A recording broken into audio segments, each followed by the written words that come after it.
Okay, so hi Diana, how are you? I'm well, thanks, Claudia. How are you? Very good, thank you. Oh, so can you tell us a little bit about your story, how you got into this type of diet and lifestyle? Okay. Yes, about 6 years ago, I started to feel unwell. I was getting a sore stomach and cramping, and every time I would eat something, I'd feel very unwell, and I'd get very sharp stomach pains, and I'd get bloated.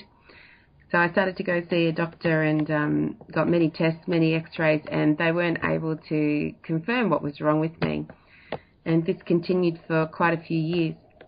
And then after about 4 years, I decided that I need to take matters into my own hands and understand what's going on with me. So I started to eliminate foods that made me feel unwell. I started to take notice of what was making me feel ill.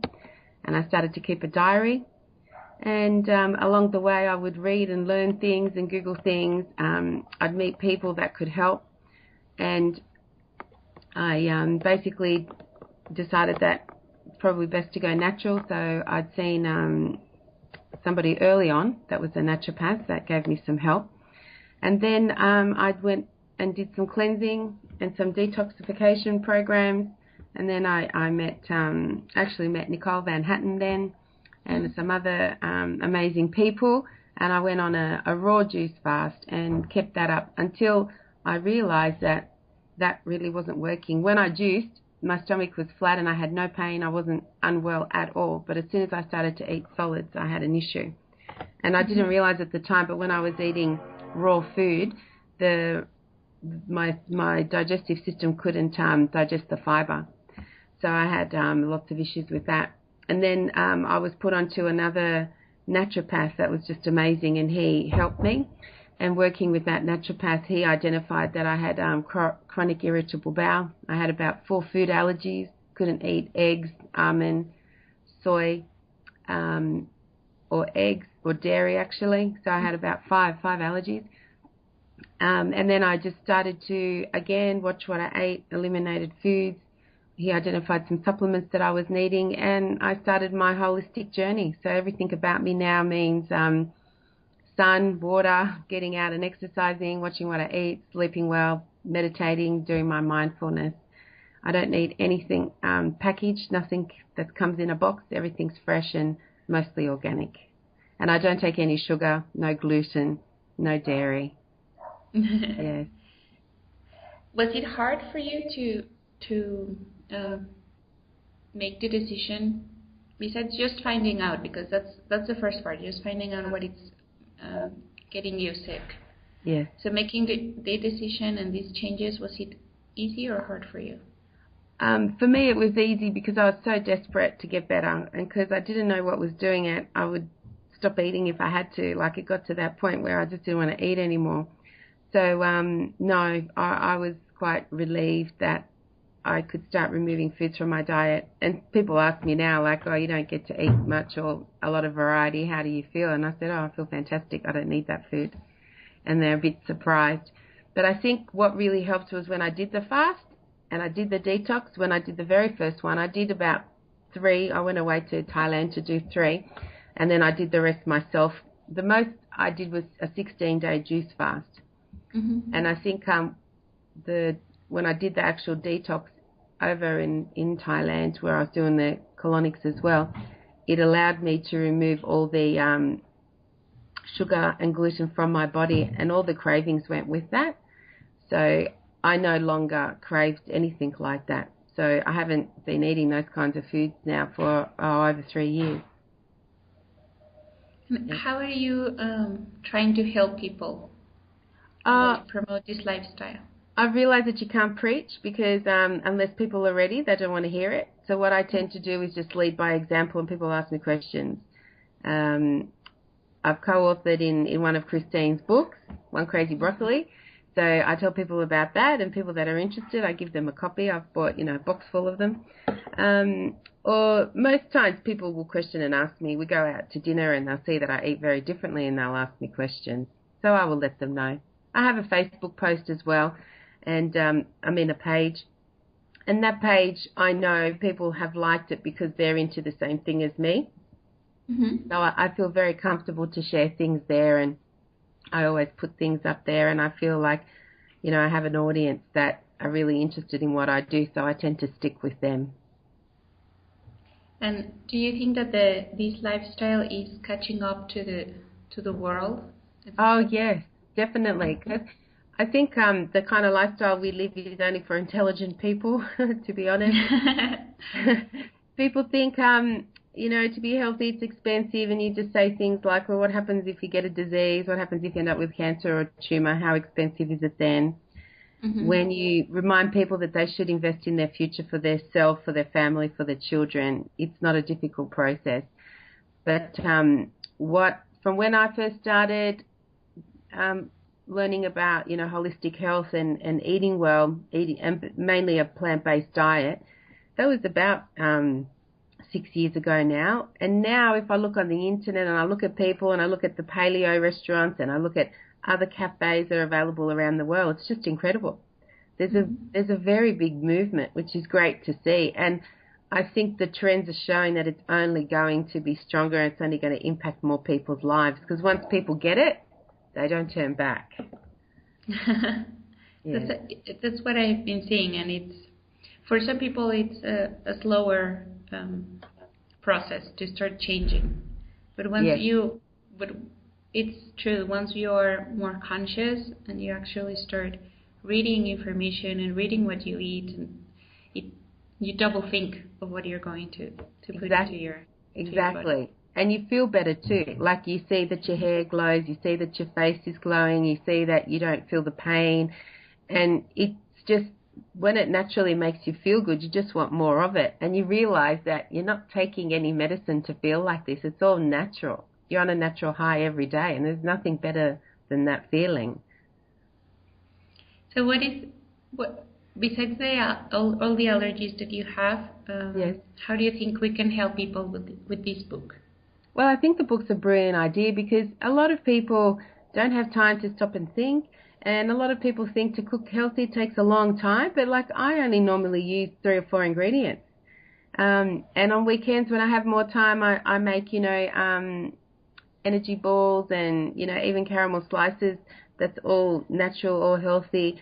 It looks and tastes just as great as, some other artificial stuff.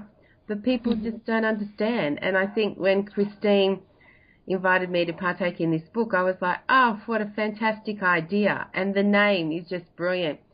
I've already spoken to a few of my friends and families and just told them, shared my excitement, and they've all said, I want a copy, I want a copy.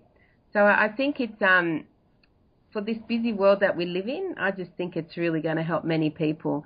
And even those that have allergies, I think they struggle as well. So having this book that's nicely put together with many different recipes from many different people around the world is just going to be amazing. It is true. Well, it's not only for allergies. And people do think that for the people when they start hearing about vegetarian or vegan or free of everything food, like we call it, they think that you only eat lettuce and that's it. So they have... they have no imagination how to combine things. Yeah, that's very true. I think people are very ignorant. They don't know what they don't know, and it's not deliberate. They just haven't researched or haven't been shown or taught. And I think that this book is a great start for many thousands of people. So tell me, what is your favorite recipe? There's so many things that I make and so many things that I like, but my contribution was the zucchini fritters, and that was my combination. And it's something that my kids love and I love to eat, and they're easy to make, and they can be a snack or they can be a meal, or you can take them away with you. Zucchini is one of my favorite vegetables, and it is something that I can digest quite well. So that would have to be my favorite. My favorite savory. So you're never missing zucchini in your kitchen. No, not at all. It's always there. I like to ask these question to everybody, because we all have different tastes too. Yes. So I've noticed that in my kitchen we always have avocado. Oh, you always have avocado. Yes. me and my roommate, we always have avocado. We change the rest of the food, but the avocado is never missing from here. Oh, okay. So Yeah. it's a nice question. What is your mission in with your business, with this lifestyle? Okay. Well, I'm actually a food scientist. I have my own business where I consult in the food industry, and I considered leaving the food industry because I see what happens in the food industry, and I see that many people don't understand what goes inside a box or inside a packet. But then I had some discussions, and in particular I had a discussion with Nicole Van Hatten one afternoon, and I told her that I don't love the industry I'm in anymore because of what happens, and she pointed something out to me, and it's always resonated with me, and that was then you could always stay in that industry and try to change their ways, try to change their mindset. And I said to her, that is a great idea. I am in a position to influence, and I've been in the food industry for 28 years in Australia, and I do have a pretty good reputation. So taking that on board, I thought I'd stick with this business because I created that about 7 years ago, and it's doing extremely well, and it is an international business. And then what I'm looking at creating is creating programs that would help two groups of people. One is I love children, and my passion is kids and just to teach them the right way. And I feel that it's harder to change a way an adult thinks compared to a kid. So if you get to the heart of a child or you get inside their little mind, they can help convince their parents what they want to eat. So I'm looking at setting up programs in schooling, in the schools where we teach children the importance of fruit and vegetables, how to juice, how to read labels, and how to make better food choices. And then the other side of that spectrum is to work with corporate people that are completely exhausted, unwell, sick, maybe even almost dying and don't even realize, and to put together a program for them to be able to unwind, learn about themselves, learn about well-being, do a fasting program, and then just change their ways and be more resilient, understanding that how important sleep is, understanding how important it is to control your stress. So I'd like to maintain my business as the core, and then add to that with my other key focuses, which is the children's program, and then with that comes food choices. And what I've done is I've called that Elevating Food Choices. So it all flows through my business, and I have different segments of the business that does different things.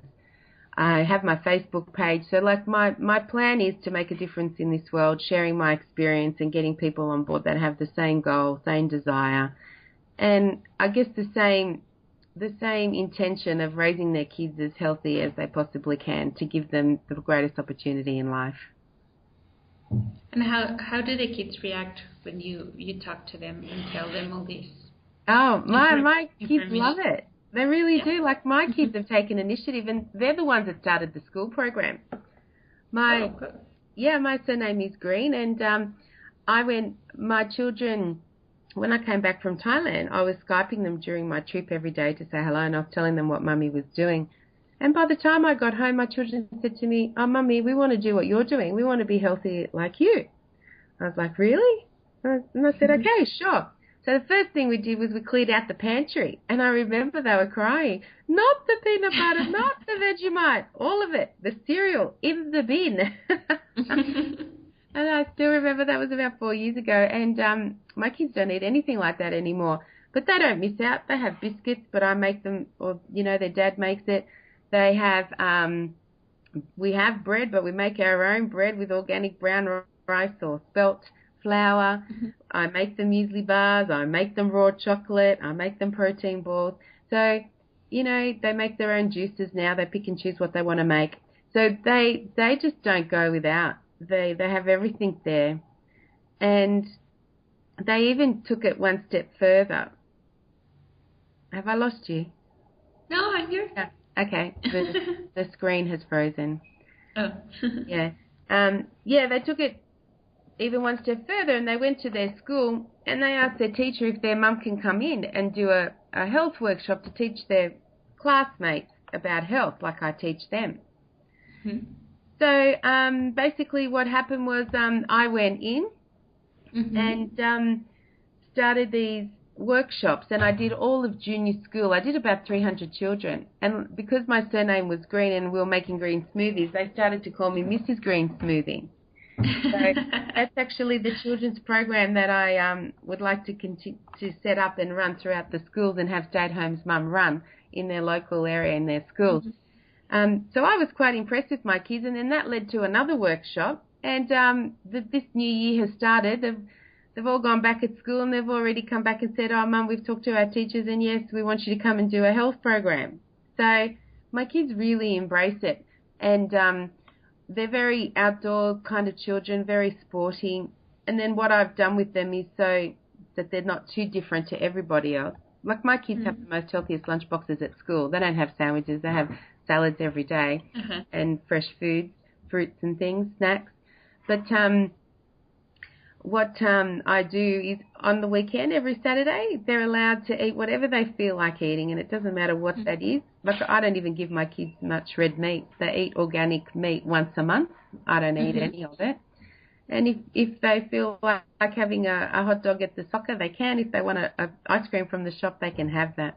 But what I've noticed now is they don't really want that. And when they do, they feel unwell and they're just like, I don't want to. So they have that choice, but they're only allowed to do that once a week. And for example, my daughter came home one day and said, "Oh, it's not fair. Everyone has ice cream on a hot day and I don't." And I said, "Well, you still can." And she said, "Oh, I'm not allowed to eat that. Or, if I eat that, it makes me sick." And I said to her, "Yeah, but we can make it at home and you can take it in and they can keep it in the freezer. When you want one, just go grab one." And she's like, "Oh, that's a great idea." So she's not had an issue with that anymore. So, I just said to my kids, if something bothers you, don't sneak things or don't make yourself sick. Talk to Mum and go through it. But they generally now make their own choices with the food. They're old enough. My youngest is turning 7, my daughter's turning 9, and my eldest is turning 11. Yeah. Yes. That it's good for them to have, because sometimes I've met parents with young babies and things, and they want to try to keep them away from all the stuff or the processed food. But once they get into school, they feel isolated too, and they're very young. So, but sometimes the mothers don't know what else to do. They don't see the other options, and they change their ideas again. And okay, well, eat whatever you want to. Pressure from others, yes. Yeah, but for them to have options too from someone who's okay, and letting the children learn and feel and understand their bodies and make the decisions, I think that it's very nice. They do. Like if you as a parent take time to let your children know what the benefit of an avocado is and why it's good to eat salmon, why it's good to have beetroot, what are the benefits of having, a carrot and a beetroot juice, they really understand that. And my children look at people drinking soft drink and they're like, "Oh, Mum, look, that little 4-year-old's drinking Coke. It's poison." That's how my kids think. My kids they were brought up on water alone, and there was a period of time, you're right, when they've been invited to parties, and so they're not so different. They might try a soft drink, but they've never taken a liking to it. They never have any of those Fanta or Coca-Cola slushies. We don't go to McDonald's. We don't do any of that kind of stuff. And when they see people do it, it's so unorthodox to my children that they're like, "Oh, that's not healthy. That's terrible."